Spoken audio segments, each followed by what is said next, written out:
Hi there! If you are over 40 and finding the Pilates Single Leg Stretch tough on your back, you are not alone. And today I've literally got your back. I'm Karen and today I'm going to show you exactly how to do the Pilates Single Leg Stretch without arching your lower back. So you can build core strength safely and confidently without hurting your back.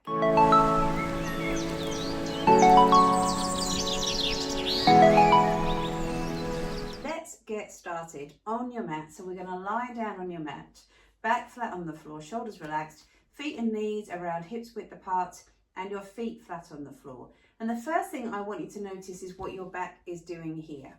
So I want you to feel that your pelvis is nice and heavy on the mat, but also your ribs. And I find this actually a bit more helpful than talking about things like neutral spine, because we can use the floor and the mat to help guide us. So we'll just start by gently allowing your pelvis to move forwards and backwards, so you're aware of the shapes that your back makes on the floor. And if you just pause where you feel you're slightly heavier at the top of the pelvis here, can you see that?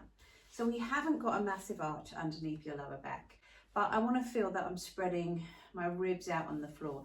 Almost feels like you have a slight imprint of your back on the floor, but not quite.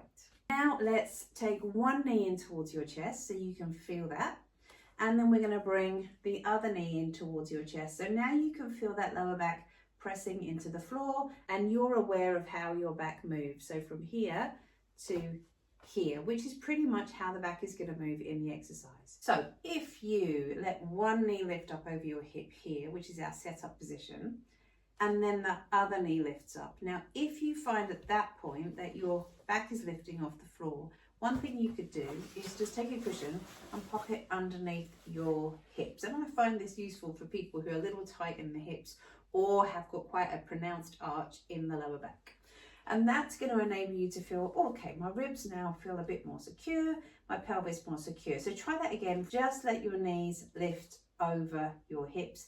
And I'm not focusing so much on what we're doing with the tummy today, but if you just let your fingertips come onto your tummy and try and gently draw away, and that's going to help you engage your tummy muscles. So can you now feel, if you pop your fingertips, let me show you here, can you apply a tiny little bit of pressure onto your fingertips under your lower back? So I like to say, if you had just had a manicure, you've spoiled them, but you're not completely wrecked them, right? So you're just gently pressing down onto your fingertips without cutting off the circulation to your fingers. And that's a good start position. Let's assume our setup is all sorted. I'm going to keep head and shoulders down onto the floor. If you draw one knee in towards your chest and let the other leg come away, and as you do that, you're trying to feel now, okay, my back's not moving. Perhaps by way of practicing, just keep your fingertips underneath your lower back. Now, if you're in a class, your Pilates teacher could help you with this, but I want you to feel you've got that little bit of control and you'll start to bring that awareness to your tummy. Sometimes our teachers in class will slow it down. So just find that in position,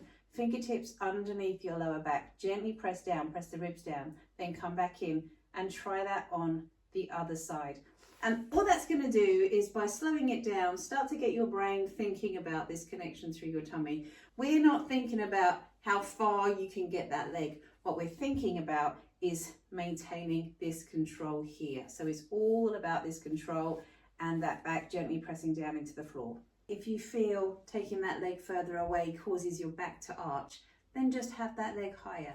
That's all you need to do. Let's just do 4 sets together now. We're going to breathe in, exhale, breathe in, exhale. So just relax those shoulders, keeping head and shoulders down so you can feel those ribs and those shoulders coming down into the floor. 2 more sets here. Breathe in and out. I like to feel that you're gently pressing through the ball of your foot and out and out and down.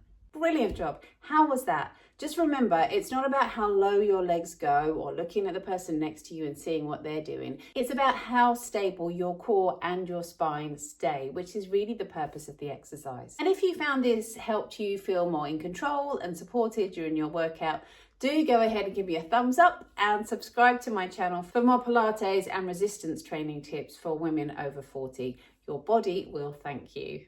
And if you've got any questions or a favourite move that you think you need some help with, do drop me a comment below. I love hearing from you.